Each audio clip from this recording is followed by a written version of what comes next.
great whales and every living thing.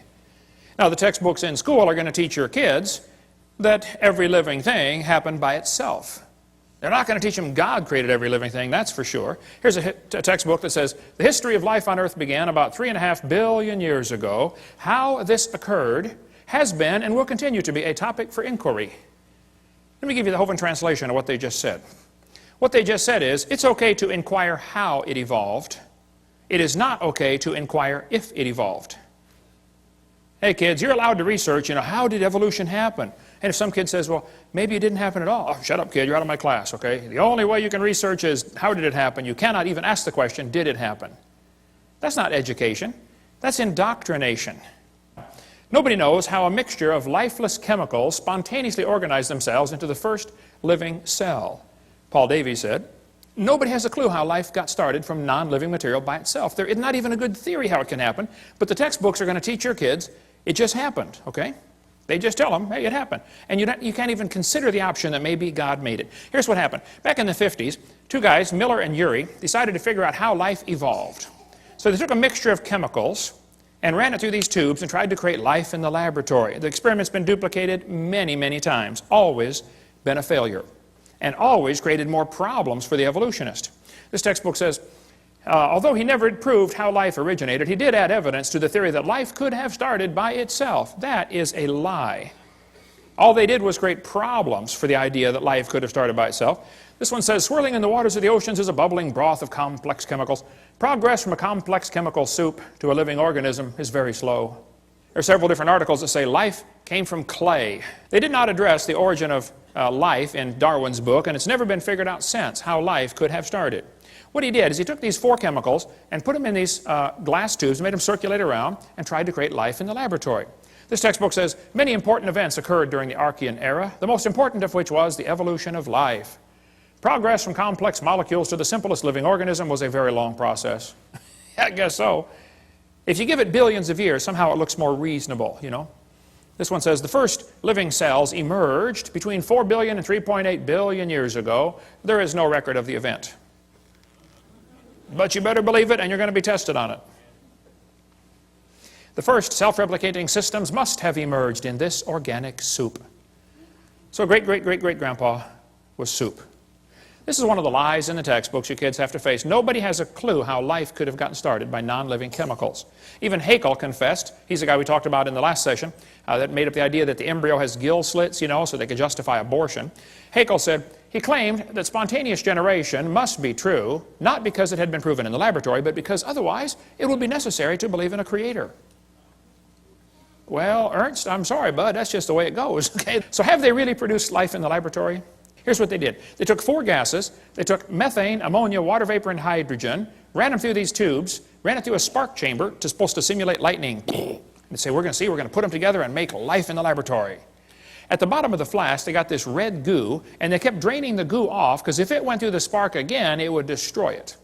So they had to make the goo and then save it from the next spark, okay?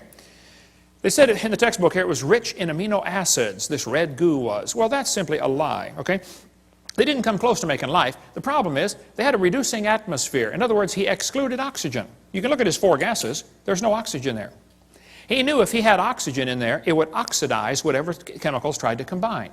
You cut a banana open and lay it on the table, it turns brown, it oxidizes. You don't paint your car, and it oxidizes, it rusts. Well, living cells will oxidize quickly in the presence of oxygen. So he didn't put any oxygen in there. That creates a serious problem, because if you have oxygen, you cannot get life to come from non-living chemicals. The problem is ozone is made from oxygen, and ozone blocks UV light, and UV light destroys ammonia, and ammonia is one of the 4 gases he's got. So you cannot get life to evolve with oxygen, and you cannot get life to evolve without oxygen. Because if you don't have oxygen, you don't have ozone, and now your ammonia gets destroyed. It's just not going to work either way. And the Earth has always had oxygen, even more than today. This guy said, what evidence is there for a primitive methane, ammonia atmosphere on Earth? The answer is there is no evidence for it, but much against it. We find in general no evidence in the sedimentary distribution of carbon, sulfur, uranium, etc., of that an oxygen-free atmosphere ever existed on the Earth. If somebody tells you the early Earth had a reducing atmosphere, you tell them Kent Hovind said they're confused or they're deliberately lying. because it's not true. The earth has always had oxygen. This article said, it's suggested from the earliest dated rocks at 3.7 billion years ago, Earth had an oxygenic atmosphere. They've always known the earth had oxygen, even more than we have today. We covered that on seminar part 2, how the early earth probably had even more oxygen. Made them live longer. This textbook says, there was no oxygen on the earth, which is a lie. And then it says, the rocks absorbed it. Hello? How can they absorb it if it wasn't there? Well, think about it. Second problem they had with the Miller experiment, they filtered out the product. That is not realistic for nature, okay? They saved the goo from getting sparked the second time because it would have destroyed it. What he actually made in this experiment was 85% tar, 13% carboxylic acid. Now, both of those are poisonous to life.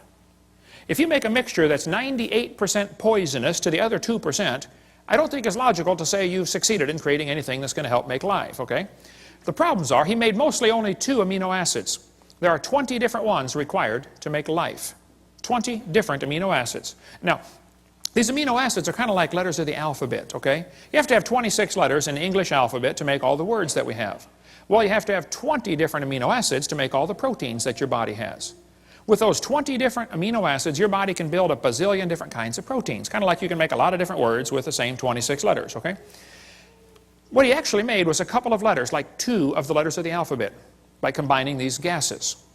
This creates a real problem since half of them were left-handed and half of them were right-handed. What he actually made was amino acids, only 2 of them, and half of them were backwards.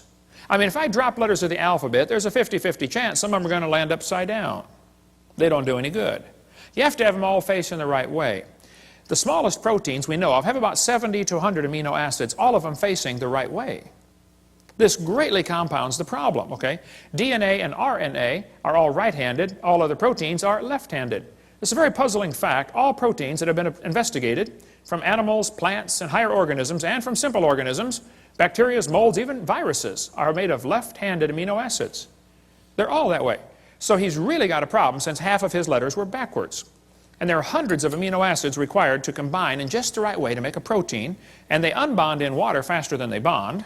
And they claim this all happened in the oceans. Well, the oceans are completely full of water, all the way to the bottom. And Brownian motion is going to drive them apart. It's not going to put them together. One of the lies in the textbooks is that they made life in the laboratory. They have all they've done. Every experiment has made the problem worse for the evolutionist, okay? These spontaneous generations do not occur spontaneously in water. Life is not going to get started in this way. There's a whole lot more in the book, Icons of Evolution, if you want a lot more on the subject to go down deep. But they got this weird idea in their head that all they have to do is get all the right chemicals together and then add energy, and it'll make life. Okay, well, let's do an experiment. Let's put a frog in a blender and turn it on. In a matter of moments, you will have frog nog. And you will have all of the chemicals required to make a frog in one blender, right?